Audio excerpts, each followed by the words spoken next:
জমজম কূপটি অবস্থিত পবিত্র কাবা শরীফ থেকে মাত্র ২০ মিটার দূরে মক্কার হারাম শরীফে। এই কূপ প্রতি সেকেন্ডে প্রায় ২০ লিটার পানি নির্বিচারে প্রবাহিত করে এবং এর মোট গভীরতা ৩০ মিটার।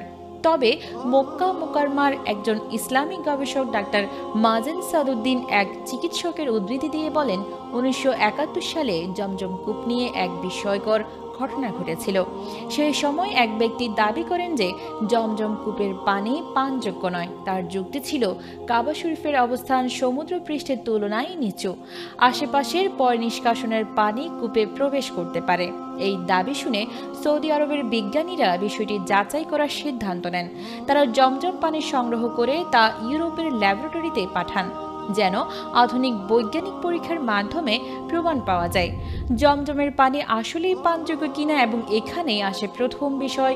রসায়ন প্রকৌশলী মঈনুদ্দিন আহমদ জানান, তাকে দায়িত্ব দেওয়া হয়েছিল ওই পানির নমুনা সংগ্রহের জন্য, এবং সেটিই ছিল তার জীবনে প্রথমবার জমজম কূপ দেখার অভিজ্ঞতা। যখন তিনি কূপটি প্রথম দেখেন, তখন তার পক্ষে বিশ্বাস করাই কঠিন ছিল যে মাত্র ১৮ ফিট লম্বা এবং ১৪ ফিট চওড়া এই ছোট্ট পানির উৎস হাজার হাজার বছর ধরে হযরত ইব্রাহিম আলাইহিসসালামের যুগ থেকে শুরু করে প্রতি বছর লক্ষ লক্ষ হাজিদের জন্য লাখ লাখ গ্যালন পানি সরবরাহ করে আসছে। সেই মুহূর্ত থেকেই রহস্যের সূচনা। যখন মঈনুদ্দিন কূপে নামলেন এবং পানির অবস্থান পরীক্ষা করলেন, তিনি একটি অদ্ভুত বিষয় লক্ষ্য করলেন। কূপে কোথাও দৃশ্যমান কোনো উৎস নেই যেখান থেকে পানি প্রবাহিত হচ্ছে। এতে করে তার মনে একটি বুদ্ধিদীপ্ত ধারণা আসে। তিনি একটি সাহসী পরীক্ষা চালানোর সিদ্ধান্ত নেন। একটি শক্তিশালী পাম্প চালু করে দ্রুত গতিতে কূপের পানি টেনে নেওয়া হবে, যাতে পানির স্তর নেমে যায় এবং ভিতরে পানি কোথা থেকে আসছে তা দেখা সম্ভব হয়।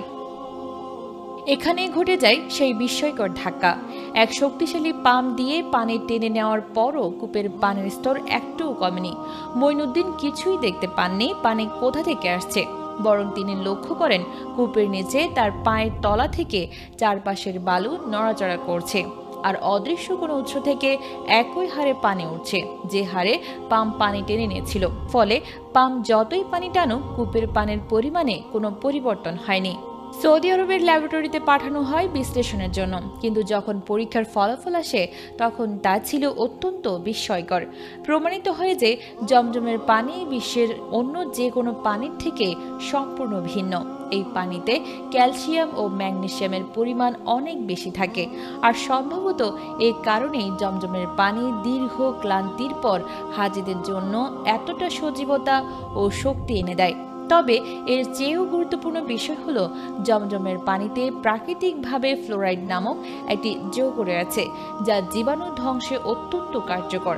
সাধারণত অন্যান্য কূপে ছত্রাক ও জলজ গাছপালা জন্ম নেয়, যা পানির স্বাদ ও গন্ধ পরিবর্তন করে দেয়।